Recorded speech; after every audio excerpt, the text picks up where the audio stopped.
ஜெபம் ஸ்தோத்திரிக்கிறோம்ப்பா. ஹல்லேலூயா, நன்றி செலுத்துகிறோம் ஆண்டவரே. உம்மை துதிக்கிறோம், உம்மை உயர்த்துகிறோம் ராஜா. நன்றியோடு உம்மை வாழ்த்துகிறோம் ஆண்டவரே. உம்மை வணங்கி இந்த மாலை நேரத்தில் நாங்கள் ஆராதிக்கிறோம் ராஜா. ஹல்லேலூயா, உமக்கு நன்றி. பரிசுத்த ஆவியானவரே, உம்மை நாங்கள் இந்த இடத்துல வரவேற்று நாங்கள் ஜெபிக்கிறோம் கர்த்தாவே. இதோ தேவரே, எங்களுடைய ஆவி ஆத்மா சரீரம் குணப்படத்தக்கதாக, வளரத்தக்கதாக, பலன் பெறத்தக்கதாக ஆண்டவரே உம் மண்டையில் நெருங்கி சேரத்தக்கதாக இதோ கர்த்தாவே இந்த மாலை நேரத்தில் கூட இதோ தேவரே கர்த்தருடைய வசனங்களை நாங்கள் தியானிக்கும் பொழுது இதோ ராஜா அந்த வசனங்கள் ஆண்டவரே எங்களுக்கு காரியங்களை கற்றுக் கொடுக்கும்படியாக நாங்கள் ஜெபிக்கிறோம் ராஜா. இதோ கர்த்தாவே நாங்கள் ஏற்கனவே தெரிந்திருக்கிறவைகளை ஆண்டவரே எங்களுக்கு விளங்க பண்ணும்படியாக ஆண்டவரே இதோ கர்த்தாவே எங்களுக்கு ஆண்டவரே நினைவிற்கு வரத்தக்கதாக கர்த்தர் ஆண்டவரே ஆவியானவர் எங்களுக்கு இந்த வசனங்களின் மூலமாக சில காரியங்களை நினைப்பூட்டும்படியாக நாங்கள் ஜெபிக்கிறோம் கர்த்தாவே. ஆண்டவரே நாங்கள் கருத்தில் கொள்ளாத சில காரியங்களை ஆண்டவரே நாங்கள் கருத்தில் கொள்ளத்தக்கதாக இந்த ராத்திரி வேளையிலே கர்த்தருடைய ஆவியானவர் இந்த வசனத்தை இந்த ஓசியாவினுடைய முதலாவது அதிகாரத்தை கொண்டு கர்த்தர் பேசும்படியாக நாங்கள் ஜெபிக்கிறோம். கர்த்தர் ஆளுகை செய்யுங்க, மகிமைப்படுங்க ராஜா. துதி கன மகிமை உமக்கே செலுத்துகிறோம். மீட்பர் இயேசு கிறிஸ்து மூலம் ஜெபிக்கிறோம் எங்கள் நல்ல பிதாவே, ஆமேன் ஆமேன். சரி, இன்னைக்கு நம்ம ஓசியா முதலாவது அதிகாரத்தை நம்ம பார்க்கலாம். ஹோசையா சாப்டர் 1. ஸோ போன அந்த இன்ட்ரடக்டரி அந்த லெசனில் நம்ம அதனுடைய ஆதர் யார் அப்படின்னு சொல்லிட்டு பார்த்தோம். பிறகு அதனுடைய தேதி எந்த சமயங்களிலே அது எழுதப்பட்டிருக்கும் அப்படின்னு சொல்லிட்டு நம்ம பார்த்தோம். அந்த தீர்க்கதரிசனுடைய காலத்தில் இஸ்ரவேலில் இருந்த ராஜா பிரதானமானவன் யெரொபெயாம் என்று சொல்லி நம்ம பார்த்தோம். அதன் பிறகு யூதாவில் இந்த தீர்க்கதரிசி இஸ்ரவேலில் இருந்தாலும் யூதாவில் உசியா, யோதாம், ஆகாஸ், எசேக்கியா அப்படின்னு சொல்லுகிற இந்த 4 ராஜாக்களுடைய காலங்களிலே இந்த ஓசியா தீர்க்க தரிசனம் சொன்னான் அப்படின்னு சொல்லிட்டு நம்ம பார்க்குறோம். அது மட்டுமல்ல, குறிப்பாக நம்ம பார்த்த காரியம் ஆமோஸ் தன்னுடைய ஊழியத்தை 2 வருஷத்தில் தன்னுடைய ஊழியத்தை செய்தான். ஆமோஸினுடைய ஊழியம் முடிந்த உடனடியாக ஓசியா தன்னுடைய ஊழியத்தை ஆரம்பித்து 10 வருஷங்கள் அவன் செய்தான் என்று சொல்லி நம்ம பார்க்கிறோம். ஒருவேளை 2 வருஷம் இருந்த ஆமோஸை விட ஓசியா ரொம்ப ஒன்றும் அதிக பெரிய அளவில் தீர்க்க தரிசனங்களை சொல்லவில்லை. ஆனாலும் கூட அவனுடைய வாழ்க்கையின் மூலமாக அவன் ஆண்டவர் சில காரியங்களை சொல்லி கொடுக்கும்படியாக இஸ்ரவேல் ஜனங்களுக்கு உணர்த்தும்படியாக அவர் செய்தார் அப்படின்னு சொல்லிட்டு நம்ம பார்க்கிறோம். ஆக அதனுடைய அதாவது கீ தீம்ஸை குறித்து, அதாவது அதனுடைய மூல அர்த்தங்கள், கருப்பொருட்களை குறித்து நம்ம பார்த்தோம். அதாவது ஓசியா திரும்ப திரும்ப அந்த நியாய பிரமாணம் முதல் 5 புஸ்தகங்கள் பென்டடியூக் இல்லைன்னா லா அப்படின்னு சொல்லிட்டு அதை குறித்து அவன் ஓசியா பேசுகிறதை நம்ம பார்க்க போகிறோம். காரணம் என்னன்னு சொன்னால் இஸ்ரவேல் தேசத்தினுடைய ஒரு ஃபவுண்டேஷன் அதுதான் அப்படின்னு சொல்லிட்டு நம்ம பார்க்கிறோம். அதன் அடிப்படையில் அந்த நியாயப்பிரமாணத்தின் அடிப்படையில் இஸ்ரவேல் தேசம் அமைக்கப்பட்டபடினாலே அந்த வசனங்களை திரும்ப திரும்ப எடுத்து இந்த இடத்துல கர்த்தர் ஓசியா மூலமாக பேசுகிறார் அப்படின்னு சொல்லிட்டு நம்ம பார்த்தோம். பிறகு ஓசியா அந்த டிவைன் சாவரனிட்டியை பற்றி பேசினார் அப்படின்னு சொல்லிட்டு நம்ம பார்க்கிறோம். காரணம் என்னன்னு சொன்னால், அதாவது இந்த புஸ்தகத்தில் இந்த நான் என்று சொல்லி கர்த்தர் பேசுகிறது ஏறக்குறைய 100 இடங்களிலே வந்திருக்கிறது என்று சொல்லி நம்ம பார்க்கிறோம். அதுக்கப்புறம் 3வது நம்ம பார்த்தோம் ஓசியாவினுடைய அந்த பர்சனல் பயோகிராஃபி எக்ஸம்பிளிஃபைஸ் லார்ட்ஸ் கம்பேஷன்.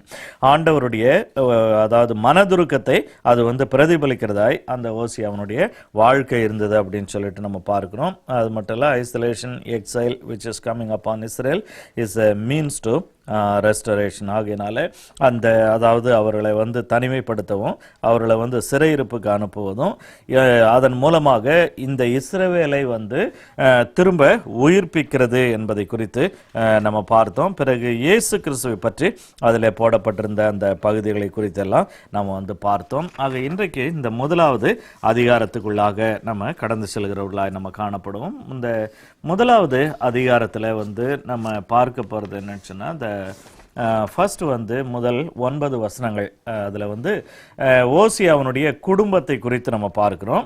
அதுக்கப்புறம் அந்த 10-11 அதாவது ஓசியாவினுடைய குடும்பம் என்று சொல்லும் பொழுது அதனுடைய காரியம் என்ன, எப்படி ஓசியாவினுடைய ஒரு குடும்பம், ஓசியா, அவனுடைய மனைவி, அவனுடைய பிள்ளைகள், அப்புறம் இஸ்ரவேல் தேசம், தேவன், அந்த இஸ்ரவேலினுடைய கனிகளாகிய பிள்ளைகள் என்று சொல்லி நம்ம வந்து பார்க்க போறோம். அதாவது வாழ்க்கை வந்து 3 பிள்ளைகளை ஒத்திருக்கிறதாக, அந்த இஸ்ரவேலருக்கும் தேவனுக்கும் இடையே உள்ள அந்த உறவு வந்து இந்த ஓசியாவினுடைய 3 பிள்ளைகளுக்கு, அதாவது முதல் அதிகாரத்தில் பார்க்க போகிறோம், 3 பிள்ளைகளுக்கு சமமாய் இருக்கிறது என்பதை குறித்து நம்ம பார்க்க போகிறோம்.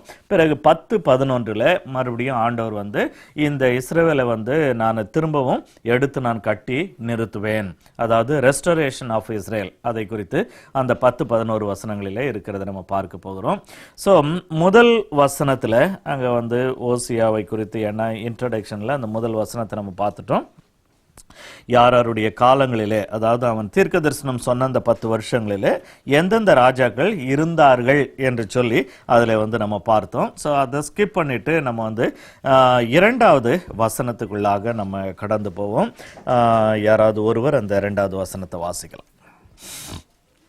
கர்த்தர் ஓசியாவை கொண்டு உரைக்க தொடங்கின போது கர்த்தர் ஓசியாவை நோக்கி, நீ போய் ஒரு சோர ஸ்திரியையும் சோர பிள்ளைகளையும் உன்னிடமாக சேர்த்துக்கொள், தேசம் கர்த்தரை விட்டு விலகி சோரம் போயிற்று என்றார். இந்த இடத்துல ஆண்டவர் சொல்றாரு, நீ போய் என்ன செய்ய, ஒரு சோர ஸ்திரீயை சோர பிள்ளைகளையும் உன்னிடமாக சேர்த்துக்கொள், தேசம் கர்த்தரை விட்டு விலகி சோரம் போயிற்று என்று சொல்லி சொன்னதாக நம்ம பார்க்கிறோம். ஆங்கிலத்தில் வந்து ஆண்டவர் சொல்றாரு, when the Lord began to speak by Hosea, the Lord said to Hosea, go, take yourself a wife of harlotry and children of harlotry, for the land has committed great harlotry by departing from the Lord அப்படின்னு சொல்லிட்டு நம்ம இந்த இடத்துல நம்ம பார்க்கிறோம். அப்போ இதில் என்ன அப்படின்னு சொன்னால், இதை வந்து அதாவது வேத ஆசிரியர்கள், பைபிள் டீச்சர்ஸ், இல்லை பைபிள் ஸ்காலர்ஸ் ஆர் இன்டர்பிரட்டர்ஸ் இதை வந்து கொஞ்சம் வந்து, அதாவது ஒவ்வொருத்தரும் ஒவ்வொரு விதங்களில் அதை சொல்கிறாங்க. அதில் எல்லாத்தையும் நம்ம சுருக்கி போட்டோம் அப்படின்னு சொன்னால் 3 விதமான அணுகுமுறை இந்த வசனத்துக்கு இருக்கிறது. அதாவது இதில் பெரிய வியாக்கியானம் ஒன்றும் கிடையாது. இதை வந்து நம்ம எப்படி புரிஞ்சுக்கிறோம் அப்படின்றது அணுகுமுறை, அப்ரோச், அதுதான் பார்க்குறோம். ஸோ அந்த 3 முறைகள் என்ன அப்படின்னு சொன்னால், ஒரு கூட்டத்தார் என்ன சொல்கிறாங்க, it happened in a vision as an allegory showing God's relationship with Israel அப்படின்றாங்க. இது வந்து உண்மையாக அவனுடைய வாழ்க்கையில் டே டு டே லைஃப்பில் நடந்தது கிடையாது, அவனுடைய தரிசனத்தில் அது வந்து நடந்த காரியம் அப்படின்னு சொல்லிட்டு சொல்கிறாங்க. அது வந்து ரொம்ப மினிமம் பீப்புள் தான் அதை வந்து ஃபாலோ பண்ணுவாங்க. பட் மற்றபடி இதில் வந்து ஏன்னு சொன்னால் அதனுடைய இதுக்கு வந்து ப்ரூஃப் கிடையாது. இதுக்கு அகெயின்ஸ்டாக தான் நமக்கு வந்து இந்த பைபிளில் ப்ரூஃப் இருக்குது அப்படின்னு சொல்லிட்டு நம்ம பார்க்குறோம். 2வதும் 3வதும் தான் கொஞ்சம் நம்ம கவனிக்க வேண்டியது. அதை பெருசாக கவனிக்க வேண்டிய அவசியமும் இல்லை அப்படின்னு நான் சொல்லலாம். என்னன்னு சொன்னால், 2வது சொல்லுது, கோமர், அதாவது அந்த ஓசியா திருமணம் செய்கிற அந்த பெண், Gomer fell into an immoral life after Hosea married her. ஓசியா அவளை வந்து திருமணம் செய்த பிறகுதான் அவளுடைய வாழ்க்கை சோரம் போனது அப்படின்னு சொல்லிட்டு ஒரு கூட்டத்தார் சொல்றாங்க. இன்னொரு கூட்டத்தார் என்ன சொல்றாங்க, Hosea knew that Gomer was a prostitute when he married her. அவளை வந்து திருமணம் பண்ணும்போதே அவள் வந்து ஒரு சோர மார்க்கமாய் போனவள். அதாவது ஆங்கிலத்தில் வந்து வெவ்வேறு வார்த்தைகள் உபயோகப்படுத்துகிறாங்க, அதை குறித்து நம்ம பார்க்க போகிறோம். ஆனால் தமிழில் ரொம்ப அழகாக இருக்குது. அதாவது சோரம் போனவள் அப்படின்னு சொல்லிட்டு, it's a safe word that will fit the people of Israel. இஸ்ரவேலரை வந்து இஸ்ரவேலருக்கு, ஏன்னா அவளை வந்து இஸ்ரவேல் ஜனத்துக்கு ஒப்பிட்டு பார்க்கும் பொழுது இந்த சோர மார்க்கம் போனவள் அப்படின்ற ஒரு வார்த்தை வந்து கரெக்டாக வருது அப்படின்னு சொல்லிட்டு ஆங்கிலத்திலேயே நிறைய ஸ்காலருங்க, பைபிள் டீச்சர்ஸ் வந்து அதை பற்றி சொல்கிறாங்க. ஸோ இதில் 2வது கரெக்டா 3வது கரெக்டா அப்படின்னு சொன்னால் எனக்கு ஃப்ரீடம் கொடுத்தா நான் எப்படி நினைக்கிறேன்னா ஒருவேளை 2வது கரெக்டாக இருக்கும் அப்படின்னு சொல்லிட்டு. ஆனால் 2வது கரெக்டாக இருக்கும் அப்படின்னு சொன்னால் நமக்கு இங்கே வரக்கூடிய ஒரு கேள்வி என்ன அப்படின்னு சொன்னால், எடுத்ததையுமே ஆண்டவர் வந்து அந்த சோரஸ்திரியை போய் நீ வந்து திருமணம், அதாவது உன்னிடமாக சேர்த்துக்கொள் என்று சொல்லி அந்த இடத்துல சொல்கிறார். அப்போ அப்படின்னு சொன்னால் அவள் ஏற்கனவே வந்து ஒரு முறை ஆண்டவர் அவளை திருமணம் பண்ண சொல்லி திருமணமான பிறகு அவள் ஓடி போன பிறகு ஆண்டவர் வந்து அவளை வந்து உன் பக்கமாக சேர்த்துக்கொள். ஆனால் அது வந்து நேரடி டைரக்ட் ரெஃபரன்ஸ் இங்கே இல்லை. ஏதோ ஆண்டவர் ரொம்ப ஃப்ரெஷ்ஷாக இந்த இடத்துல சொல்கிற மாதிரி இருக்குது, முதல் முறையாக சொல்கிற மாதிரி இருக்குது. பட் நிறைய நேரத்தில் பின்னாலெல்லாம் நம்ம பார்க்கும்பொழுது, ஈவன் அந்த 2வது 3வது வசனங்களில் பார்க்கும்பொழுது நம்ம பார்க்க போகிற ஒரு காரியம் என்னன்னு சொன்னால், ஒருவேளை இவள் வந்து திருமணமாகி முதல் மகனை பெறுகிறாள், அதுக்கப்புறம் வந்து அவள் வந்து போயிட்ட பிறகு வந்து 2வது, அதாவது வரும்போது 2வது 3வது பிள்ளைகள் என்கிற ஒரு அனுமானம் இருக்கலாம். இது வந்து அநேக நேரங்களில் இது வந்து ரொம்ப தெளிவில்லையே அப்படின்றத பற்றி நம்ம கவலைப்பட வேண்டிய அவசியம் இல்லை. ஏன்னு சொன்னால் சில நேரங்களில் சில இடங்களில் வந்து எப்படி எழுதுவாங்கன்னு சொன்னால், ரொம்ப சீக்வன்ஸை பற்றி ரொம்ப கவலைப்பட மாட்டாங்க, அந்த தீம் அதை பற்றி கவலைப்படுவாங்க, அந்த தீமை பற்றி கவலைப்படுவாங்க, அந்த டோட்டல் அந்த கண்டென்ட்டை பற்றி ஒரி பண்ணுவாங்க. ஸோ சம்டைம்ஸ் ஒருவேளை ஆவியானவர் அதை எழுதினாலும் அந்தந்த கலாச்சாரம், அவங்கவுங்களுடைய அண்டர்ஸ்டாண்டிங், அவங்கவுங்களுடைய எபிலிட்டி, இதையும் வந்து ஆண்டவர் வந்து அது வந்து இட்ஸ் அ பியூட்டி. அந்த அதாவது ஆவியானவர் எப்படி அந்த supernatural supervision of the holy spirit when the Bible was written by the people. Sometimes ரொம்ப லீஸ்ட் எஜுகேட்டட் ஓசியாலாம் அதாவது ஆமோஸ்லாம் பார்த்தோன்னு சொன்னால் அவன் வந்து ரொம்ப highly educated type of people. அவன் வந்து ரொம்ப நல்ல லிட்ரேச்சர், அவனுடைய ரைட்டிங் வந்து நல்ல ஒரு லிட்ரேச்சர். பட் இங்கே இதில் வந்து ப்ராபப்ளி இங்கே வந்து தீம் அண்ட் கண்டென்ட் இதுக்கு தான் வந்து ஒருவேளை வந்து இம்பார்ட்டன்ஸ் கொடுத்துருக்கலாம். ஆகையினால அந்த சீக்வன்சஸை பற்றி அதில் வந்து நமக்கு தெளிவில்லாது இருக்கலாம் அப்படின்னு சொல்லிட்டு நம்ம பார்க்குறோம். ஸோ ஹோப் நான் என்ன சொல்லிட்டு இருக்கிறேன் அப்படின்றது உங்களுக்கு புரியுதுன்னு நினைக்கிறேன். ஸோ ஒரு கூட்டம் என்ன சொல்கிறாங்க, வந்து இதை இந்த 2வது வசனத்தை இப்படி புரிஞ்சுக்கிறாங்க, அவள் வெளியே போயிட்ட பிறகு திரும்ப அவளை சேர்த்து கொள்வதை பற்றி பேசுகிறாருன்னு. அதே நேரத்தில் அடுத்தவங்க கேட்கலாம், நீங்கள் ஒரு கேள்வி கேட்கலாம், ஆனால் அப்படி ஆண்டவர் சொல்லியே போயிட்ட உன்னுடைய மனைவியை திரும்ப கொண்டு வா அப்படின்னு சொல்லிட்டு சொல்லலையே அப்படின்னு சொல்லிட்டு. ஸோ இதுக்கு வந்து நிறைய, அதாவது ஃபார் அண்ட் அகெயின்ஸ்ட்டு நம்ம வந்து அதை குறித்து நம்ம பேசலாம். ஸோ ஒன்று சொல்லலாம், ஒருவேளை அப்படி ஒரு கேள்வி கேட்டால், ஒன்ஸு சோரம் போயிட்டா அப்படின்னு சொன்னால் she ceases to be a wife, she is kind of nobody. அப்போ வந்து அவளை நீ வந்து திரும்ப கொண்டு வா அப்படின்றத வந்து வேறு விதமாக ஆண்டவர் சொல்லியிருக்கலாம் அப்படின்னு சொல்லிட்டு. அகெயின் அது வந்து நமக்கு ஒரு பெரிய பிரச்சனை இல்லை. But what was her moral status? ரொம்ப ஒர்ஸ்ட் லேடியா இல்லைன்னு சொன்னால் சம்வாட் ஒர்ஸ் லேடியா இல்லைன்னு சொன்னால் எப்படி அப்படின்றத பார்க்கும்போது, ஆக்சுவலாக இந்த ஹார்லட்ரி அப்படின்ட்டு இந்த டிரான்ஸ்லேஷனில் இருக்குது. ஐ திங்க் இஎஸ்வியில் வந்து வேறு ஒரு வேர்டு இருக்குன்னு நினைக்கிறேன். Not adulteress, or or wayward அப்படின்னு சொல்லிட்டு இருக்கோம். எனிவே அந்த இதனுடைய அந்த பர்டிகுலர் அந்த ரூட் வேர்ட்லேருந்து ரொம்ப அது வந்து ரொம்ப ப்ராட் டேர்ம் அப்படின்னு சொல்லிட்டு சொல்கிறாங்க. அதனால் அதிலேருந்து நிறைய அர்த்தம் கொள்ளக்கூடிய டிஃப்ரெண்ட் வேர்ட்ஸை வந்து அதிலேருந்து எடுக்கலாம் அப்படின்னு சொல்லிட்டு சொல்கிறாங்க. So it has been interpreted with various kind of sexual misconduct words like whoredom, prostitution, unfaithful and fornication. இத்தனை வார்த்தைகளை அந்த ரூட்ல இருந்து எடுக்கலாம். ஸோ ஒவ்வொரு டிரான்ஸ்லேஷன்லையும் இந்த வார்த்தைகள் வந்து ஒவ்வொரு டிரான்ஸ்லேஷனில் ஒவ்வொரு வேர்டை வந்து யூஸ் பண்ணியிருக்கிறாங்க. பட் ஒரு கேர்ஃபுல் ஒரு ஸ்டடி நம்ம பண்ணணும் அப்படின்னு சொன்னால், இல்லை ஸ்காலர்ஸ், அதாவது பைபிள் டீச்சர்ஸ்னுடைய இன்டர்பிரிட்டேஷன் இதுங்களை வந்து பார்க்குறோம் அப்படின்னு சொன்னால், மோஸ்ட்லி இந்த அன்ஃபெய்த்ஃபுல் நேச்சர் இதை தான் வந்து நிறைய பேர் சொல்கிறாங்க. ஏன்னா இஸ்ரேல் வந்து became unfaithful to God. So அந்த அன்ஃபெய்த்ஃபுல்னஸ். அப்போ அன்ஃபெய்த்ஃபுல் அப்படின்னு சொன்னால் என்னன்னு சொன்னால், already she was married to a person but and she was not faithful to her husband and she went away and messed up her life அப்படின்ற ஒரு அர்த்தத்தை வந்து அதில் குறிக்கிறது. ஏன்னா அதுதான் வந்து இஸ்ரவேலினுடைய ஒரு பிரச்சனையாக இருக்குது. அவங்க வந்து அதாவது மனமாற கடவுள் தேவன் அல்ல, யெகோவா தேவன் இல்லை அப்படின்னு சொல்லிட்டு போயிடல. ஆனால் அவங்க வந்து அதே நேரத்தில் தங்களை உண்டாக்கின அழைத்த தேவனுக்கு உண்மை உள்ளவர்களாகவும் இல்லை, ஃபெய்த்ஃபுல்லாகவும் கிடையாது. அவங்க வந்து they are kind of wayward. அவங்க வந்து தெருவில் அலைந்து திரிகிறவர்களை போல இருந்தாங்க. ஸோ அதுதான் வந்து இவளுடைய ஒரு நிலைமையாக இருந்திருக்கலாம் என்று சொல்லி அதை சொல்லுகிறார்கள். அப்போ த closest terms are whoredom and unfaithful, which are explained as அந்த ரெட்டில் இருக்கும் an offensive actually term, term, term for somebody who is regarded as willing to set aside principles and personal integrity in order to obtain something unusually for selfish motives.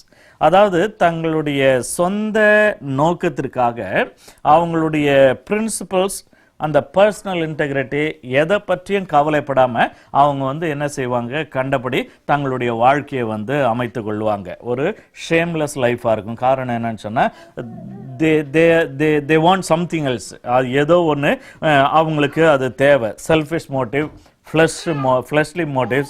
அவங்க வந்து தங்களை தாங்களே அந்த they don't guard themselves with godly principles, they don't guard them, they wouldn't have any personal integrity. இது எல்லாம் வந்து இன்டெகிரிட்டியும் அந்த principles இது ரெண்டும் வந்து அவங்க டிக்ஷனரிலேயே இருக்காது. ஆகையினால and they will go like anything. So அப்படிப்பட்ட ஒரு மோட்டிவ் உள்ள ஒரு பெண்ணாய் இவள் வந்து இருந்திருக்க கூடும். அதை தான் இஸ்ரவேலரை வந்து ஆண்டவர் வந்து சொல்றாரு அப்படின்னு சொல்லிட்டு சொல்றாங்க. So it is generally agreed that Gomer is referred to a married woman being unfaithful to her husband, which fits a metaphor for Israel's unfaithfulness to God, to the Lord.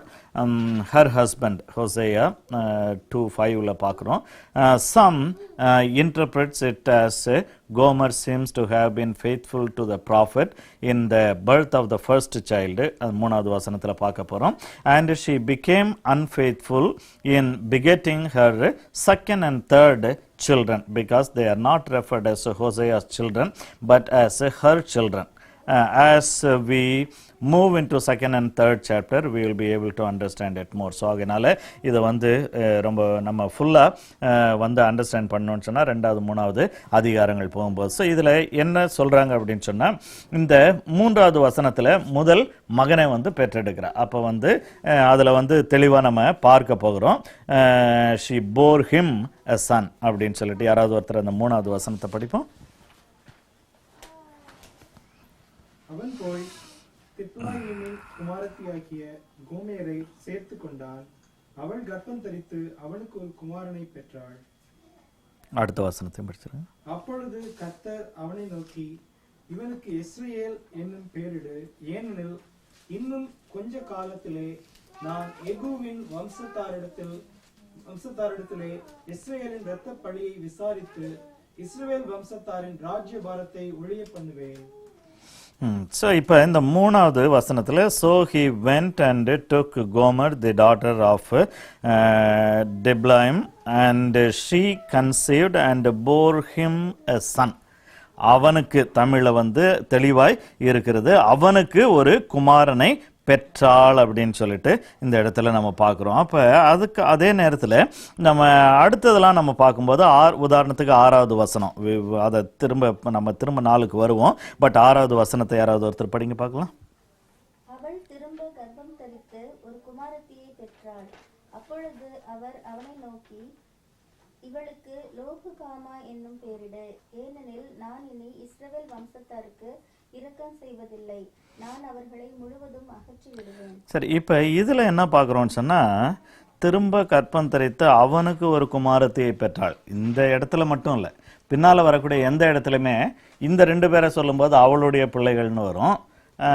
இவனை வந்து ஜெஸ்ரேல் வந்து ஓசியாவனுடைய மகன், அவனுடைய மகன் அப்படின்னு சொல்லிட்டு வரும். ஸோ அப்போ இதில் என்ன ஒரு அண்டர்ஸ்டாண்டிங் வருது அப்படின்னு சொன்னால், அந்த முதல் மகன் வந்து அந்த இஸ்ரேல் வந்து ஓசியாவுக்கு அவள் வந்து பெற்றவன். மற்ற 2 பிள்ளைகள் அதுதான் வந்து அந்த வேசி பிள்ளைகளை சேர்த்துக்கொள் அப்படின்னு சொல்லிட்டு ஆண்டவர் சொல்கிறார். ஏன்னு சொன்னால், இப்போ அந்த 2வது வசனத்தின்படி இவன் அதாவது கல்யாணம் பண்ணும்போதே கூட்டிகிட்டு வரும்போதே பிள்ளைகள் இருக்கிறாங்க. எதில்? வேசித்தனத்தினால பிறந்தவங்க, அந்த ஹார்லட்ரியில் பிறந்த 2 பிள்ளைகள், அதாவது பிள்ளைகள் 2 இல்லை, பிள்ளைகள் இருக்கிறாங்க. ஸோ இது எல்லாத்தையும் வச்சு பார்க்கும்போது ஒருவேளை ஏற்கனவே திருமணம் பண்ணி முதல் மகனை பெற்றெடுத்த பிறகு அவள் வந்து சோரம் போய் அங்கே அவள் வந்து இப்போ அவளுடைய அந்த தவறான வாழ்க்கையில் 2 பிள்ளைகளை பெற்றிருக்கிறாள்.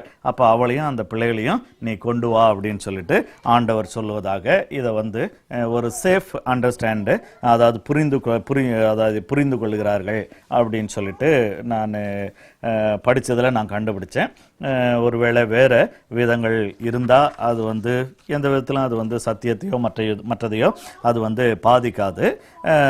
ஸோ அதனால் இப்படி இருக்குது அப்படின்னு சொல்லிட்டு பார்க்குறோம். ஸோ அந்த 3வதுல நம்ம பார்க்குறோம், the first child is explicitly said to be the son of Hosea.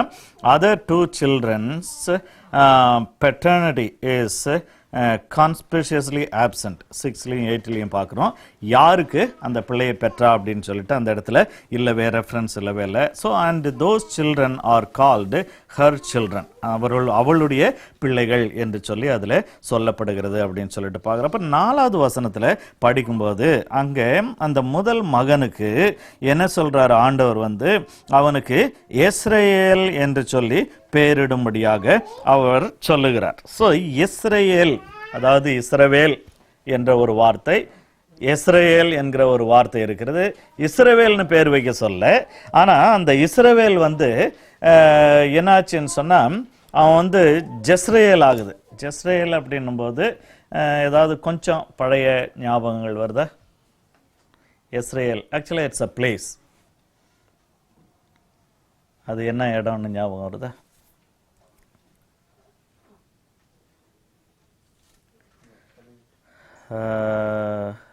அதாவது ஆகாபு சம்பந்தப்படுத்தி இஸ்ரேல்னு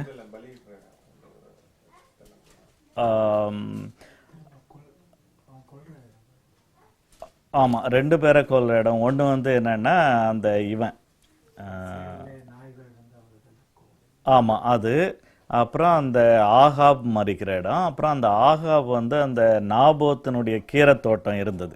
ஸோ இந்த ஆகாப் பீரியட்ல இருந்து இந்த இஸ்ரேல்னு எதுக்கு அந்த முதல் பிள்ளைக்கு பேர் வைக்கிறாருன்னா, தனக்கு பிறந்த பிள்ளை தான், ஓசியாவுக்கு பிறந்த பிள்ளை தான், ஆனால் அது வந்து இஸ்ரேலில் போகுது. அப்போ ஜெஸ்ரேலில் பிரச்சனை என்ன அப்படின்னு சொன்னால், it's a kind of war zone and power zone between Baal and Jehovah.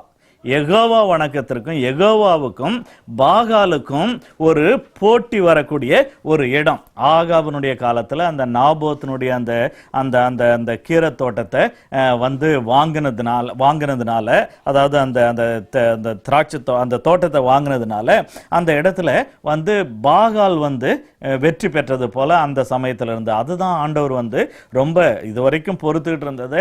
முடியாத ஒரு நிலைமை என்னன்னு சொன்னா, எப்ப அந்த எசபேல் வந்து அந்த நாபோத்துக்கிட்ட இருந்து அந்த தோட்டத்தை வாங்கினாலோ அதிலிருந்து ஆண்டவர் வந்து ரொம்ப அதிகமாக இஸ்ரவேல் மீது கோபம் அடைந்தார். ஆகையினால இஸ்ரவேல் என்பதை விட்டுட்டு ஆண்டவருடைய கவனம் அந்த வேலி ஆஃப் ஜெஸ்ரேல், அந்த இஸ்ரேல் என்கிற அந்த இடத்தின் பேர்ல ஆண்டவருடைய கவனம் போகிறது. ஆகையினால தான் அந்த இடத்துல நீ வந்து எப்படி ஒரு இன்னசென்ட் பிளட் நீ கொண்டையோ அப்படியே நீ உன்னுடைய குடும்பத்தார் எல்லாருமே வந்து மரிப்பார்கள் அந்த இடத்துல அப்படின்னு சொல்லிட்டு ஆண்டவர் சொல்லி இருந்தார். ஆகையினால இந்த பிள்ளை இப்ப ஆண்டவருக்கு பிறக்கிற அந்த பிள்ளை பிறந்த அதாவது ஆண்டவருடைய பிள்ளையாக இஸ்ரவேல் இப்ப ஜெஸ்ரேல்ல வந்து என்ன செய்யறான்னு சொன்னா வந்து ஒரு யுத்தத்துக்குள்ள போயிட்டு இருக்கிறான். ஒருவேளை நம்ம பர்சனல் லைஃப்ல அநேக நேரத்தில் இப்படி ஒரு வார் வந்துட்டு இருக்கும் between the world and God, spirit and flesh, மாம்சத்துக்கும் ஆவிக்கும் உலகத்திற்கும் தேவனுக்கும் இப்படி எந்த காரியங்கள் அப்ப அந்த ஆவிக்கு மாம்சத்திற்கு இப்படி யுத்தங்கள் வரக்கூடிய ஒரு இடம். ஆகையினால அந்த இடத்துல நம்ம யாரை அந்த இஸ்ரேல்ல நம்ம வந்து வணங்கும்படியாக, வழிபடும்படியாக, நம்ம ஆராதிக்கும்படியாக நம்ம வந்து தெரிந்து கொள்கிறோம். ஸோ இது வந்து நமக்குள்ளே இருக்கக்கூடிய ஒரு யுத்த களம். ஆகையினால இந்த நம்ம இன்றைக்கு ஒருவேளை இதோட ஒப்பிட்டு பார்க்கும்போது நம்ம இஸ்ரேலுக்கு நம்ம ஒப்பிட்டு பார்க்கிறோம்னு சொன்னால் இங்கே வந்து இந்த சரீரம், இந்த சிந்தையை வந்து தேவனும் பிசாசும் எடுக்கும்படியாக போட்டி போடுறாங்க. பிசாசு அவனுடைய சிந்தனையை விதைக்க பார்க்குறான், தேவன் தம்முடைய சிந்தையிலே நிரம்பி இருக்கணும்னு சொல்லிட்டு விரும்புகிறார். இந்த சரீரத்தை, ஏன்னா தேவன் உருவாக்கின சரீரத்தை அழித்து போடணும்னு சொல்லிட்டு பிசாசு வந்து அதை கரைப்படுத்தி போடணும்னு சொல்லிட்டு பிசாசு மாம்சத்தில் கிரியை செய்கிறான். ஆனால் தேவனோ இந்த சரீரத்தை எனக்கு ஜீவ பலியாக ஒப்பு கொடு என்று சொல்லி கேட்கிறார். ஆகையினால இதில் எதற்கு நம்ம ஒப்பு கொடுக்கிறோமோ அதற்கு ஏற்றார் போல தான் நம்முடைய ஆவிக்குரிய பலன் இருக்கிறதாய் காணப்படும். பட் ஃபைனல் விக்டரி ஆண்டவர் என்ன சொல்றாரு, அந்த இஸ்ரேலில் நான் பாகாலை தோற்கடிப்பேன் அப்படின்னு சொல்லிட்டு அந்த இடத்துல சொல்றாரு. அதுதான் வந்து இதனுடைய ஒரு ஒரு ஒரு ஒரு ஜஸ்ட் ஒரு சாராம்சம் அப்படின்னு சொல்லிட்டு பார்க்கிறோம். ஆனா இந்த ஜெஸ்ரேல் அப்படின்னு சொன்னா காட் ஸ்கேட்டர்ஸ் அப்படின்னு சொல்லிட்டு அர்த்தம். அதை பின்னால நம்ம பார்க்க போறோம்.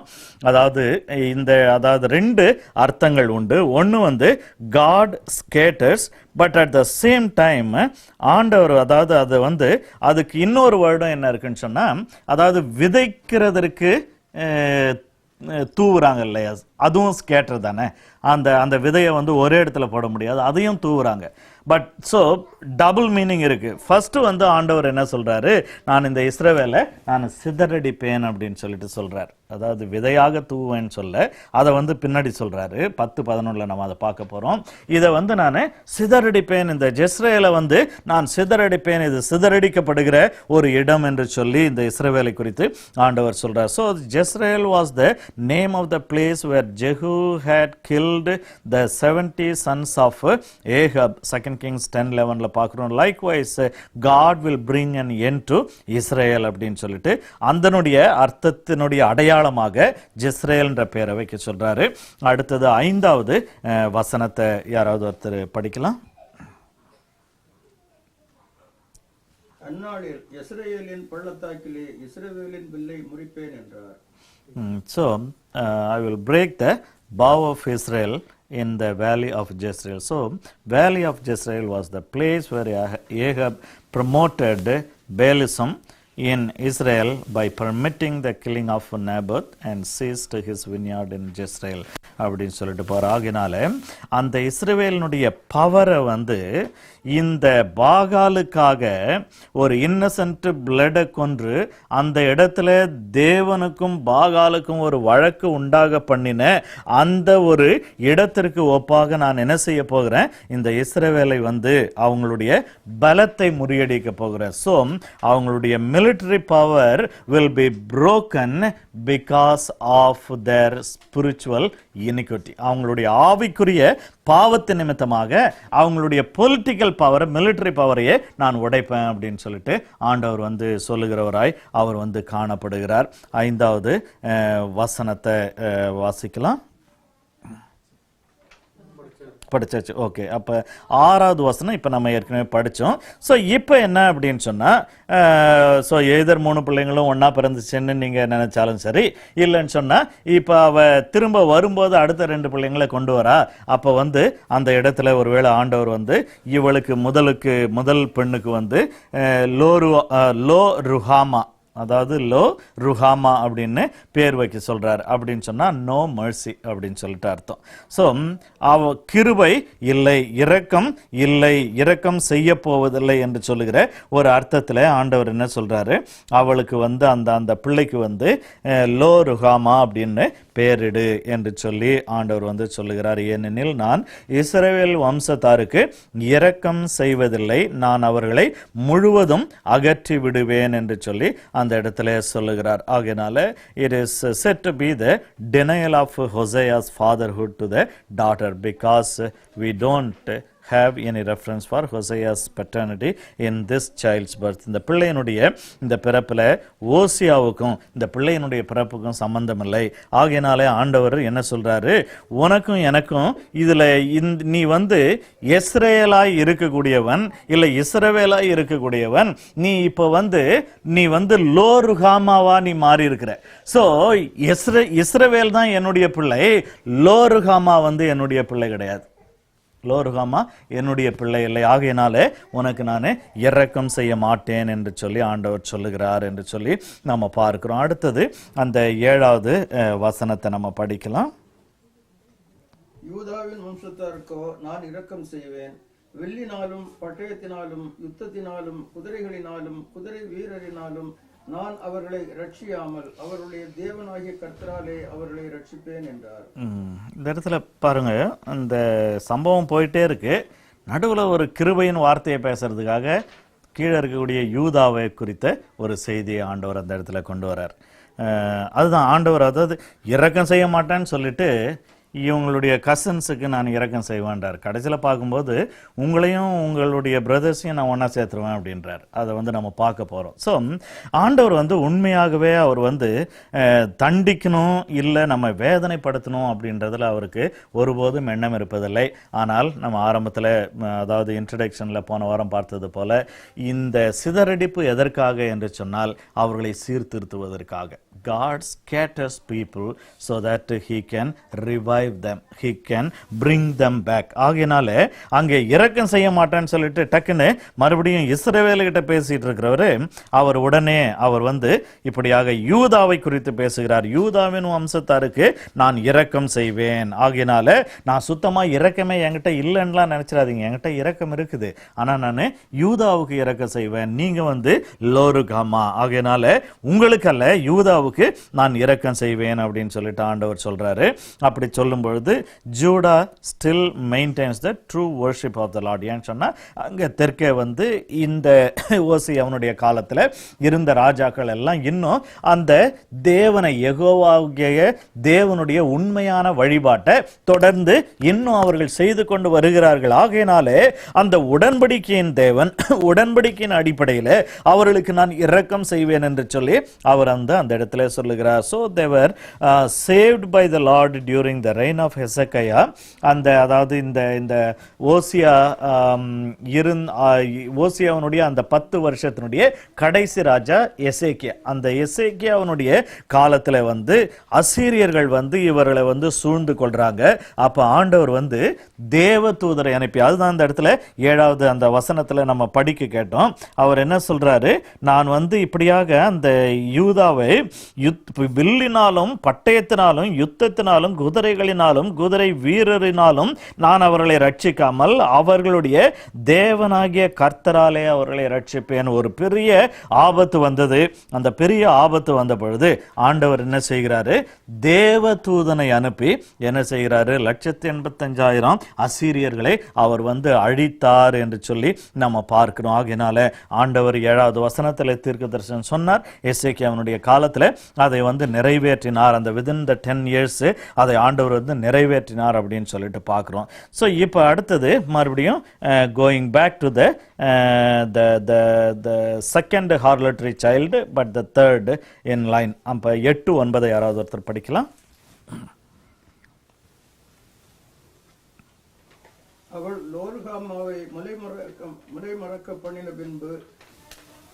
பிற்பாடு கற்பந்தரித்து ஒரு குமாரனை பெற்றாள். அப்பொழுது அவர் இவனுக்கு லோகம்மி என்னும் பெயரிடு, ஏனெனில் நீங்கள் என் ஜனமல்ல, நான் உங்கள் தேவனாய் இருப்பதில்லை. இங்கே மறுபடியும் அதே போல அந்த அடுத்த ஒரு பிள்ளை பிறக்கும் பொழுது லோ அம்மி அப்படின்னு சொல்லிட்டு, அது ஆங்கிலத்தில் LO-AMI AMMI. ஸோ லோ அம்மி அப்படின்னு சொல்லிட்டு பேர் வை.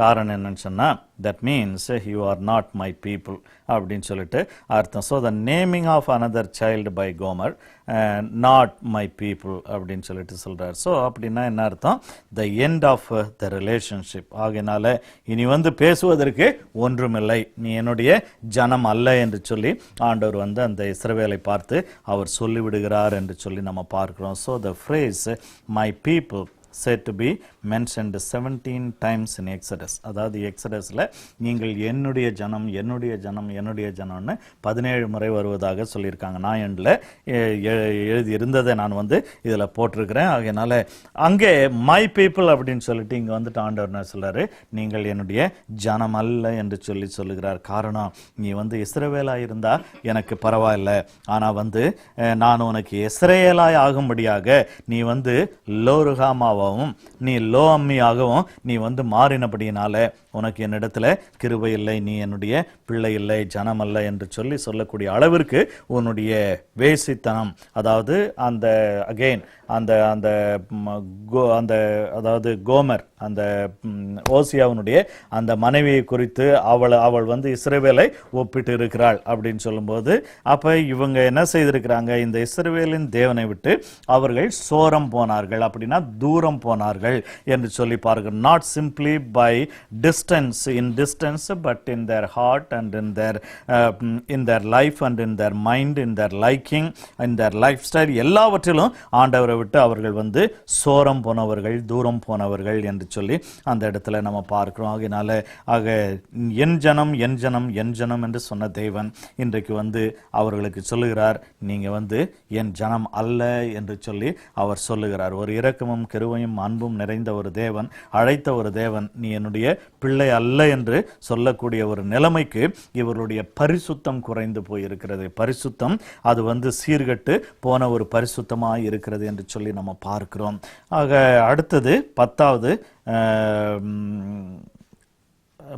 வசனத்தை நம்ம படிக்கலாம். 10, 11 ரெண்டையும் படிச்சிடுவோம். என்றாலும் இஸ்ரவேல் புத்திரரின் தொகை அளக்கவும் எண்ணவும் கூடாத கடற்கரை மணலை போல் இருக்கும். நீங்கள் என் ஜனமல்ல என்று அவர்களுக்கு சொல்வதற்கு பதிலாக நீங்கள் ஜீவனுள்ள தேவனுடைய பிள்ளைகள் என்று அவர்களுக்கு சொல்லப்படும். அப்பொழுது யூதா புத்திரரும் இஸ்ரவேல் புத்திரரும் ஏகமாய் கூட்டப்பட்டு தங்களுக்கு ஒரே அதிபதியை ஏற்படுத்தி தேசத்திலிருந்து புறப்பட்டு வருவார்கள். இஸ்ரவேலின் நாள் பெரிதாயிருக்கும்.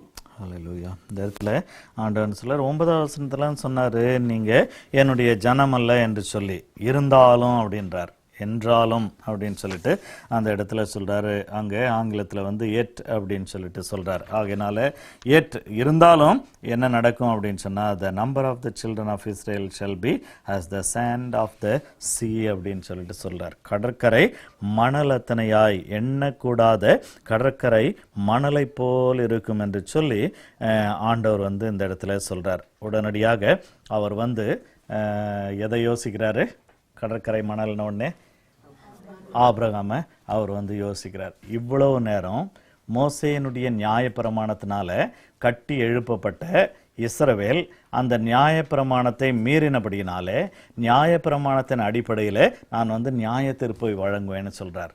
But the other side of God, நான் மோசேயினுடைய தேவன் மாத்திரமல்ல, நான் வந்து யாருடைய தேவன், ஆபிரகாமின் தேவன். மோசேயினுடைய தேவன் என்று அழைப்பதை விட என்ன நான் நினைக்கிறேன், ஒருவேளை ஆண்டவருக்கு வந்து நான் ஆபிரகாமின் தேவன் அவர் தன்னை வந்து சொல்லிக் கொள்வதில் அவருக்கு ரொம்ப சந்தோஷமா இருந்திருக்கும்னு நினைக்கிறேன். ஆகையினால உடனடியாக மோசேயை தாண்டி அங்கே ஆபிரகாமோடு உடன்படிக்கை பண்ணினதை அவருடைய நினைவிற்கு உடனடியாக அவர் வந்து கொண்டு வருகிறாரு. அவர்களோடு கூட ஜனத்தோடு கூட பேசுகிறவராய் காணப்படுகிறார். என்ன பிரச்சனை அப்படின்னு சொன்னா, இந்த நியாயப்பிரமாணத்து நிமித்தமாக வரக்கூடிய தண்டனை it's an imminent one. But at the same time அந்த 10ல் ஆண்டவர் சொல்றது, இஸ்ரவேலின் புத்திரரின் தொகை வந்து எண்ணக்கூடாததாய் இருக்கும் அப்படின்னு சொன்னா, எப்பொழுது ஆபிரகாம் ஒருவனாய் இருக்கும் பொழுது உன்னுடைய சந்ததியினுடைய தொகை வந்து எண்ணக்கூடாததா இருக்கும்னு சொன்னாரோ, மணலத்தனையா இருக்கும்னு சொன்னாரோ, அதுபோல இந்த இஸ்ரவேலர் கட்டாயம் அந்த தண்டனைக்குள்ளாக அவங்க கடந்து போக போறாங்க. இருந்தாலும் ஒரு சின்ன ரெம்னன்ட் இருக்கும் அந்த இஸ்ரவேல்ல. அந்த remnant it will take some time. எப்படி ஆபிரகாம், ஈசாக்கு, யாக்கோபனுடைய பிள்ளைகள் அதுக்கப்புறம் அப்படின்னு சொல்லிட்டு எண்ணக்கூடாத ஜனங்களா எப்படி எகிப்துல வந்து அவர்கள் வந்து மாறினாங்களோ, அதுபோல மாறக்கூடிய ஒரு நாள் வரும். அந்த நாள் வந்து அந்த நாளிலே வந்து இந்த இஸ்ரவேலினுடைய ஜனத்தொகையை வந்து எண்ணக்கூடாதபடிக்கு அது மணலத்தனையாய் இருக்கும் என்று சொல்லி ஆண்டவர் வந்து அந்த இடத்துல ரொம்ப அழகாய் சொல்லுகிறவராய் காணப்படுகிறார். So while God makes clear his detachment from the nation of Israel, he still quotes his covenant with Abraham to claim the reason for restoration of the remnant. அந்த ஆதியாகமம் 22:17. அப்புறம் யாராவது ஒருத்தர் 32:12 வாசிப்போம். First Genesis 22:17. நான் உன்னை ஆசீர்வதிக்கவே ஆசீர்வதித்து உன் சந்ததியை வானத்து நட்சத்திரங்களைப் போலவும் கடற்கரை மணலைப் போலவும் பெருகவே பெருக பண்ணுவேன் என்றும் உன் சந்ததியார் தங்கள் சத்துருக்களின் வாசல்களை சுதந்திரித்துக் கொள்வார்கள் என்றும். சரி, அடுத்தது 32:12. 32:12.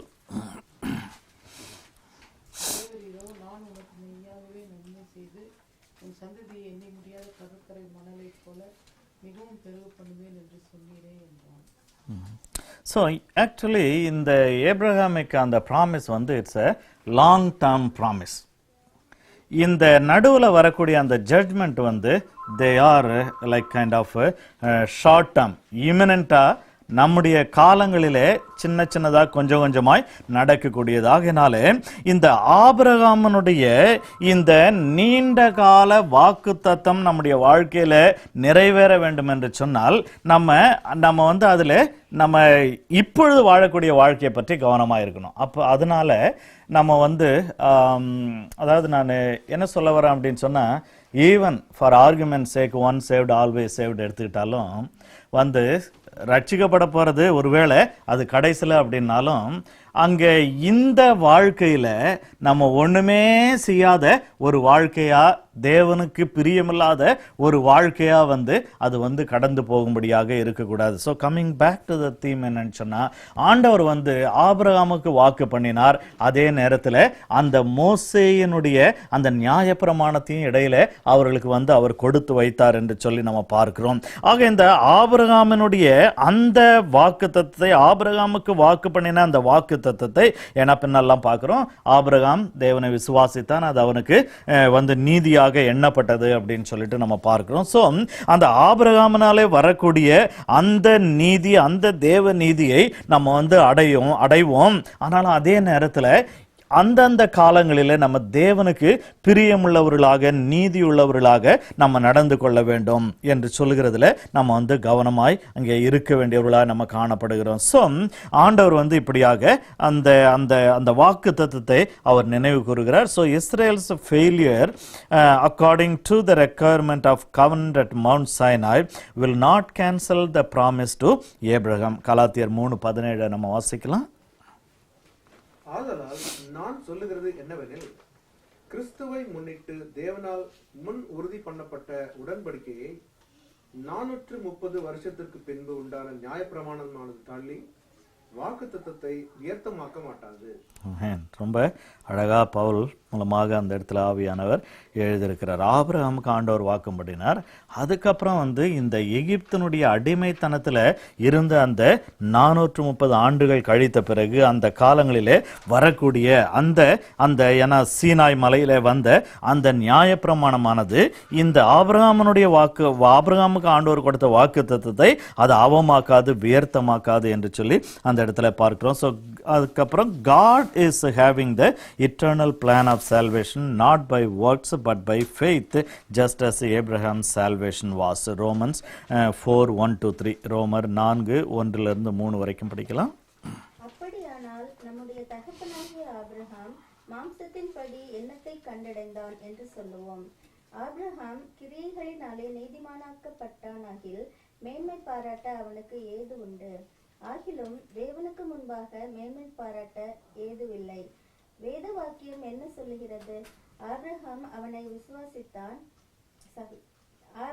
தேவனை விசுவாசித்தான், அது அவனுக்கு நீதியாக எண்ணப்பட்டது என்று சொல்லுகிறது. கலாத்தியர் 3:7. ஆகையால் விசுவாச மார்க்கத்தார்கள் எவர்களோ அவர்களே ஆபிரகாமின் பிள்ளைகள் என்று அறிவீர்களாக. ஸோ இதில் வந்து ரொம்ப இதில் இன்னும் நம்ம எவ்வளோ ஆழமான காரியங்களை இதை குறித்து நம்ம பேசலாம். ஸோ இதில் நம்ம என்ன பார்க்குறோம், அந்த ஆபிரகாமினுடைய அந்த விசுவாசத்தினாலே வரக்கூடிய அந்த ரட்சிப்பு என்று சொல்லி அதை குறித்து இந்த இடத்துல நம்ம பார்க்கிறோம். ஸோ ஆண்டவர் வந்து அவர் வந்து ஒரு புறத்தில் அவர் வந்து நீதி தேவன், நீதி செய்கிறவர், நீதிமானுக்கு இல்லை, அதாவது ஒரு விதத்தில் இஸ்ரவேல் எவ்வளவு பாவம் செய்தாலும் தேவனாலே தெரிந்து கொள்ளப்பட்ட ஒரு சந்ததி, அவர்களை நான் விடமாட்டேன் என்று சொல்லி ஆண்டவர் வந்து உறுதியாக அவர் வந்து ஒவ்வொரு இடங்களிலும் பேசுகிறார். அந்த ரெமனண்ட்டை பற்றி பேசுறாரு, ரிவைவ் பண்றதை பற்றி பேசுறாரு, அவங்களுடைய மல்டிப்ளிகேஷனை பற்றி பல இடங்களிலே அவர் வந்து பேசிக்கொண்டே வருகிறார் அப்படின்னு சொல்லிட்டு நம்ம பார்க்கிறோம். ஆகையினாலே அப்படி அதை ஏன் அந்த ரெமனண்ட், ஏன் அந்த மீந்திருக்கிறவர்கள், ஏன் அவர்களை நான் வந்து திரும்பவும் கட்டி எழுப்புவேன் அப்படின்னு சொன்னா அது ஆபிரகாமுக்கு ஆண்டவர் கொடுத்த அந்த வாக்கு தத்தம். ஆகையினாலே ஆண்டவர் வந்து அதை செய்கிறார் அப்படின்னு சொல்லிட்டு நம்ம பார்க்கிறோம். அடுத்து அந்த 11வது வசனத்துல நம்ம வாசித்தோம். இப்படியாக அதாவது ஒன் ஹெட் அவர்கள் என்ன செய்வார்கள், அவர்கள் ஒன்று சேர்ந்து வந்து அவர்கள் இப்படியாக, அப்பொழுது யூதா புத்திரரும் இஸ்ரவேல் புத்திரரும் ஏகமாய் கூட்டப்பட்டு தங்களுக்கு ஒரே அதிபதியை ஏற்படுத்தி தேசத்திலிருந்து புறப்பட்டு வருவார்கள், இஸ்ரேலின் நாள் பெரிதாய் இருக்கும் என்று சொல்லி பார்க்கிறோம். So God is talking about the children of Judah and the children of Israel shall be gathered together, and shall be gathered together. அந்த இஸ்ரவேலரும் யூதாவும் அவர்கள் வந்து ஒன்று சேர்க்கப்படக்கூடிய ஒரு நாள் வருகிறது என்று சொல்லி ஆண்டவர் சொல்றார். ஸோ இப்போ மறுபடியும் இங்க என்ன பார்க்கிறோம் அப்படின்னு சொன்னா, இது வந்து இப்ப நடக்க போகிறது ஜட்ஜ்மெண்ட்.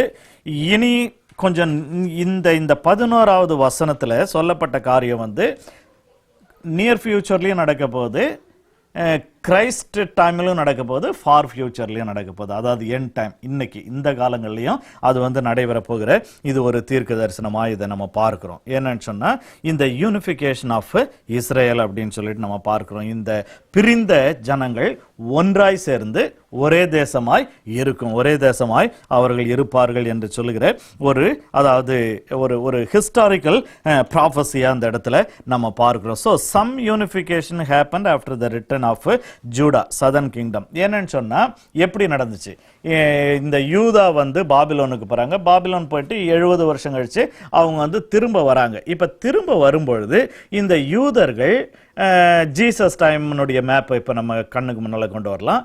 இங்கே கீழே யூதேயாவிலும் மேலே கலிலேயாவிலும் இந்த யூதர்கள் வந்து குடியிருந்தாங்க, நடுவுல சமாரியர்கள் இருந்தாங்க. சமாரியர்கள் யார் அப்படின்னு சொன்னா இஸ்ரவேலரும். இந்த இஸ்ரவேலர்கள் இப்ப இந்த ஓசியாவினுடைய காலத்துக்கு பிறகு வித்தின் ஃபியூ இயர்ஸ் அவங்க வந்து என்ன செய்ய போறாங்க, அசிரியர் வந்து அவங்கள வந்து டிஸ்பர்ஸ் பண்ணிட போறாங்க, எடுத்து அவங்கள வந்து சிதறடிச்சிட போறாங்க. அப்படி நடக்கும்போது என்ன செய்ய போறாங்க, என்ன செய்தாங்க அப்படின்னு சொன்னா, அந்த அசிரியன்ஸ் வந்து மற்ற தேசங்கள்ல இருக்கக்கூடிய மற்ற மதங்களை வழிபடக்கூடியவர்களை இங்கே உள்ள கொண்டு வந்து அவங்களுக்கு வந்து ஒரு இஸ்ரவேலனும் ஒரு பிரஜாதியானும் புறமதஸ்தரும் ஒரு கல்யாணம் பண்ணிடுவாங்க. அதே நேரத்தில் இங்கே இருக்கக்கூடிய கொஞ்சம் பிரீஸ்டுங்களை மற்ற இடங்களுக்கு கொண்டு போயிட்டு அங்கே வந்து அங்கே இருக்கக்கூடிய வழிபாட்டையும் யூத வழிபாட்டையும், அதாவது இஸ்ரவேலுடைய வழிபாட்டையும் ஒன்று கலந்து ஒரு புது மதத்தை உருவாக்குவாங்க. அதே போல அங்கே இருக்கிறவங்களை இந்த இஸ்ரவேலுக்குள்ள எல்லைகளுக்குள்ள இருக்கக்கூடிய மீந்தி இருக்கக்கூடிய சில மக்களை எல்லாரையும் அவங்க எடுத்துட்டு போக மாட்டாங்க, கொஞ்சம் பேரை என்ன செய்வாங்க, இங்கே வந்து ஒரு மிக்ஸ்டு ரிலிஜன். ஆகையினால தான் வந்து by religion and by race இந்த சமாரியர்கள் வந்து தீண்டப்படாதவர்கள் என்று சொல்லி இயேசு கிறிஸ்துவனுடைய காலத்தில் இருந்தது. இருந்தாலும் அவர்களுக்கு கொஞ்சம் ஏன்னு சொன்னா ஸ்டில் அந்த சமாரிய ஸ்திரீ பேசுறா. அப்ப பேசும்போது அவ வந்து யெகோவா வணக்கத்தை பற்றி தான் பேசுறா. நாங்க வந்து இந்த மலையில நாங்கள் தொழுது கொள்ளுகிறோம், ஏன்னு சொன்னா எங்களுக்கு வந்து நாங்க அங்க வர முடியாது, நாங்க வந்து தீண்டப்படாதவர்களா நாங்க போயிட்டோம் காலங்களில்.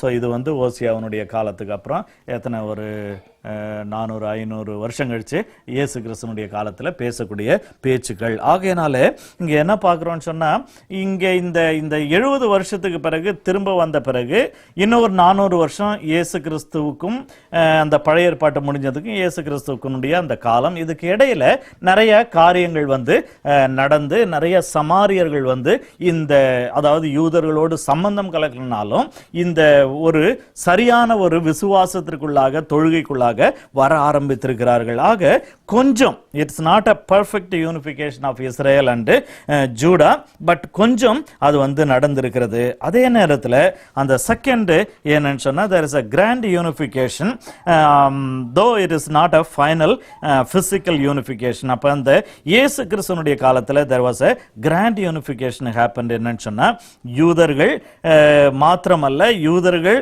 கொஞ்சம் கொஞ்சம் இஸ்ரவேலர் மாத்திரமல்ல, புறஜாதியாரையும் இயேசு கிறிஸ்து கொண்டு வர்றார். அப்ப இயேசு கிறிஸ்துவினுடைய காலத்தில் நம்ம பார்த்தோம்னு சொன்னா predominantly Jews, அதுக்கப்புறம் வந்து அங்கே சமாரியர்கள் அங்கே பார்க்குறோம். அப்புறம் அதை சுற்றிலும் இருக்கக்கூடிய புறஜாதியார், கானானியர்கள், இப்படி என்று சொல்லி ஒரு சிலர் எல்லாம் புறஜாதியார் எல்லாம் வர ஆரம்பிக்கிறாங்க. இயேசு கிறிஸ்துவினுடைய கடைசி பஸ்கா அன்றைக்கு என்ன செய்கிறாங்க, கிரேக்கர்கள் வர ஆரம்பிக்கிறாங்க. ஸோ இப்படி அவர் உலகத்தையே இந்த யூதரோடு அவர் வந்து ஆவிக்குரிய காரியங்களிலே அவர் ஒன்று கூட்டினார் இயேசு கிறிஸ்து என்று சொல்லி நம்ம பார்க்கிறோம். இது எதனால அப்படின்னு சொன்னா, இது நியாயப்பிரமாணத்தை சம்பந்தப்படுத்தியதில் இது அகைன் ஆபிரகாமை சம்பந்தப்படுத்தினது அப்படின்னு சொல்லிட்டு பார்க்கிறோம். ரோமன்ஸ் 9:25 and 26 படிக்கலாம்.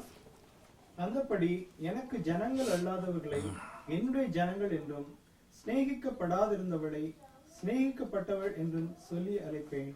நீங்கள் என்னுடைய ஜனங்கள் அல்ல என்று அவர்களுக்கு சொல்லப்பட்ட இடத்திலே அவர்கள் ஜீவனுள்ள தேவனுடைய பிள்ளைகள் எனப்படுவார்கள் என்று ஓசியாவின் தீர்க்க தரிசனத்தில் சொல்லி இருக்கிறது.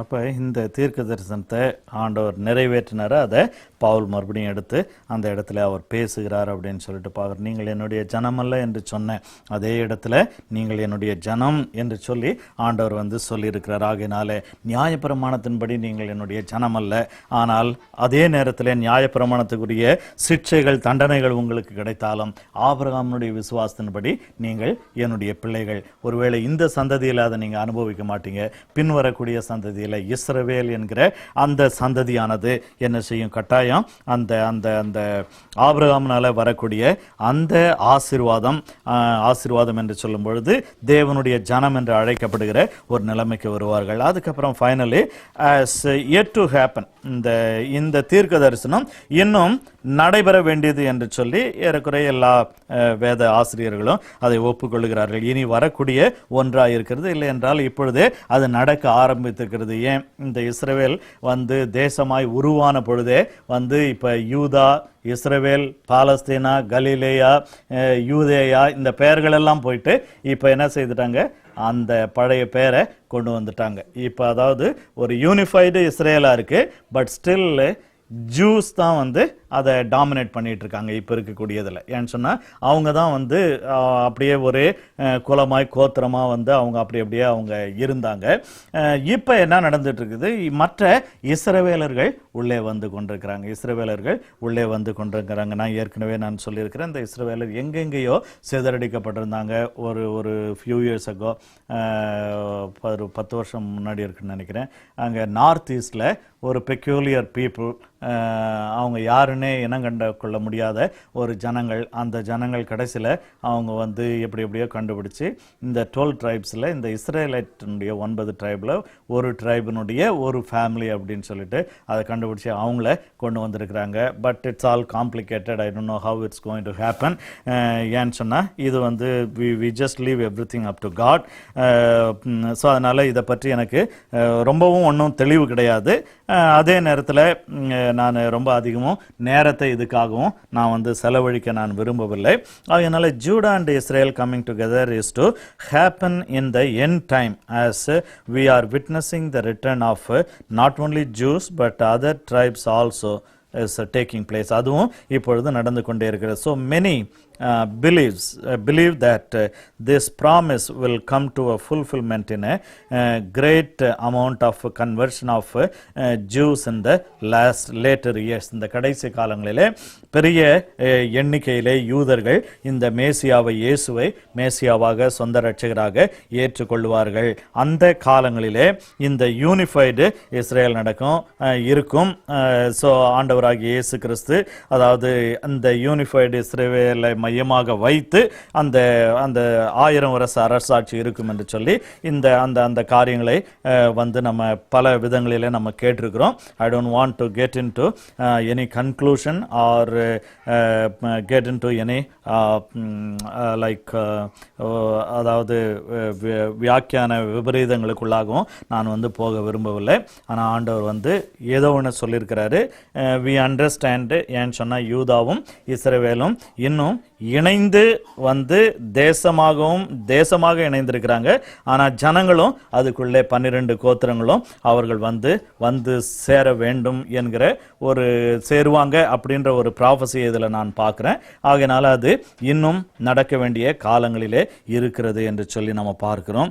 ஸோ கடைசியில் அங்கே ஆண்டவர் சொல்றாரு, great will be the day of Israel. இஸ்ரேலினுடைய நாள் வந்து அது ஒரு பெரிய சந்தோஷம் மகிழ்ச்சியுமான ஒரு நாளாய் இருக்கும் என்று சொல்லி அந்த இடத்துல பார்க்கிறோம். இஸ்ரேலின் நாள் பெரிதாய் இருக்கும் என்று சொல்லி. ஆகையினால அந்த நாட்கள் வந்து என்னன்னு சொன்னா it's a day of increase in numbers அப்படின்னு சொல்லிட்டு நம்ம பார்க்கிறோம். ஏன்னு சொன்னா அவர்கள் வந்து மணலை போல அவர்கள் பெருகி இருப்பார்கள் என்று சொல்லி பார்க்கிறோம். So the time of scattering will turn into a time of sowing and planting. அதாவது விதைக்கிறதற்காக, அதாவது சிதறடிக்கிற காலம் போயிட்டு, அதாவது விதையை தூவுகிற ஒரு காலத்திற்குள்ளாக இந்த இஸ்ரவேல் வரும் என்று சொல்லி அந்த இடத்துல பார்க்கிறோம். அப்பொழுது அவர்களுக்குள்ளாக ஒரு பெரிய மகிழ்ச்சி உண்டாகும் என்று சொல்லி நம்ம பார்க்கிறோம். நான் வந்து ஒருவேளை சீக்கிரம் முடிச்சுட்டா அடுத்த 2 வசனம் பார்க்கலான்ட்டு. ஆனால் அந்த முதல் வசனம் வந்து actually it is suppose to go with first chapter. ஏன்னு சொன்னால் my people and mercy is shown அப்படின்னு சொல்லிட்டு அந்த அந்த சொல்றாரு. அதாவது உங்கள் சகோதரை பார்த்து அம்மி என்றும் உங்கள் சகோதரிகளை பார்த்து ருகாமா என்றும் நீங்கள் சொல்லுங்கள் என்று சொல்லி ஆண்டவர் அந்த இடத்துல சொல்றாரு. அதாவது my people mercy is shown. The first verse is supposed to be the concluding verse of chapter 1. On the day of the Lord there will be mercy shown to the people of Israel, and they shall be called by God's my own people. ஆகையினால அந்த முதல் வசனம் அந்த முதல் அதிகாரத்தோட போகும் அப்படின்னு சொல்லிட்டு நம்ம பார்க்குறோம். அதை குறித்து மற்ற காரியங்களை நம்ம வந்து பின்னாடி பார்க்கலாம். கர்த்தர் நம்மை ஆசீர்வதிப்பாராக. ஐ திங்க் அடுத்த வாரம் தேங்க்ஸ் கிவிங் தேர்ஸ்டேன்றதுனால வென்ஸ்டே நமக்கு பைபிள் ஸ்டடி இருக்காது. ப்ராபப்லி காட் வில்லிங் அதுக்கு அடுத்த வாரம் நம்ம வந்து கண்டினியூ பண்ணலாம். ஜெபம் பண்ணுவோம். ஹல்லேலூயா, பிரைஸ் தி லார்ட். ஒரு புறம் இஸ்ரவேல் அவருடைய வாழ்க்கையை ஒப்பிட்டு பார்ப்பதற்கு 3 பிள்ளைகள் பாகாலுக்கும் தேவனுக்கும் இடையே போராட்டங்களை, அந்த பவர் ஸ்ட்ரகிளை கொடுக்கக்கூடிய இஸ்ரேல், அதுதான் வந்து ஸ்டில் அந்த தேவனுடைய அந்த பிள்ளை என்று சொல்லி நம்ம பார்க்குறோம். அதுக்கப்புறம் சோர மார்க்கமாய் போன அந்த பிள்ளைகள் என்று சொல்லி நம்ம பார்க்குறோம். சோர மார்க்கத்திற்கு ஒரு நியாய தீர்ப்பு உண்டு. ஆனால் இஸ்ரேலை ஆண்டவர் திரும்ப கட்டி எழுப்புவேன் என்று சொல்லி ஆண்டவர் சொல்லுகிறார்.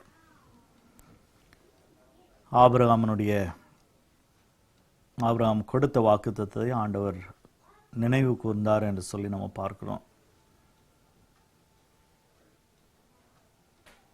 நாமும் கூட போராட்டங்களின் மத்தியிலே இருக்கலாம், இஸ்ரேலை போல இருக்கலாம். எப்பொழுதும் இருக்க வேண்டும் என்ற அவசியமில்லை. ஆண்டவர் சொல்லுகிறார், ஆபிரகாமுடைய வாக்குத்தத்தத்தை, விசுவாசத்தை நம்ம பற்றி கொண்டோம் என்று சொன்னால் அந்த இஸ்ரேல் சிதறடிக்கிறவராக தேவன் நமக்கு இருக்க மாட்டார். ஆனால் விதையை வாரி தூவி நம்மை ஆவிக்குரிய விதத்தில் வளர பண்ணுகிற ஒரு தேவனாய், தம்முடைய ராஜ்யத்தினுடைய காரியங்களிலே நம்மை உபயோகப்படுத்தி வளர பண்ணுகிற ஒரு தேவனாய் இருக்கிறார் என்று சொல்லி நம்ம பார்க்கிறோம். கர்த்தர் நமக்கு அந்த கிருபைகளை கொடுப்பாராக. யாராவது ஒருவர் நம்ம ஜெபிக்கலாம், ஜெபத்தை முடிப்போம். Praise Jesus.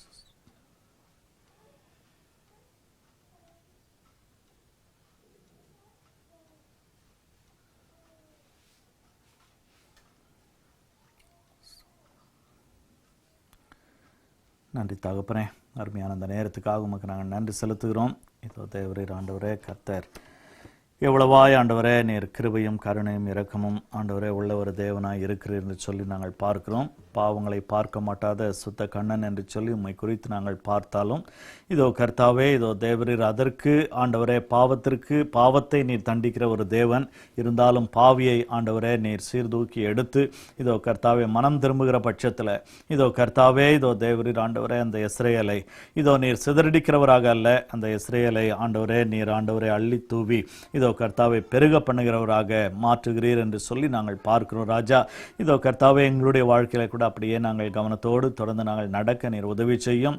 காரணம் இதோ தேவரீர் ஆண்டவரே, ஏதோ இது எங்களுடைய வாழ்க்கை, எங்களுடைய விருப்பம், எங்களுடைய சரீரம் ஆண்டவரே, எங்களுடைய ஆண்டவரே இதோ கர்த்தாவே மாம்சம் இச்சை இப்படி என்று சொல்லி அல்ல. இதோ கர்த்தாவே, நாங்கள் உமக்காக அழைக்கப்பட்டவர்கள். இந்த சரீரம் ஆண்டவரே உமக்கு தேவை. ஆண்டவரே, எங்களுடைய வாழ்க்கை உமக்கு தேவை, எங்களுடைய சிந்தனை உமக்கு தேவை.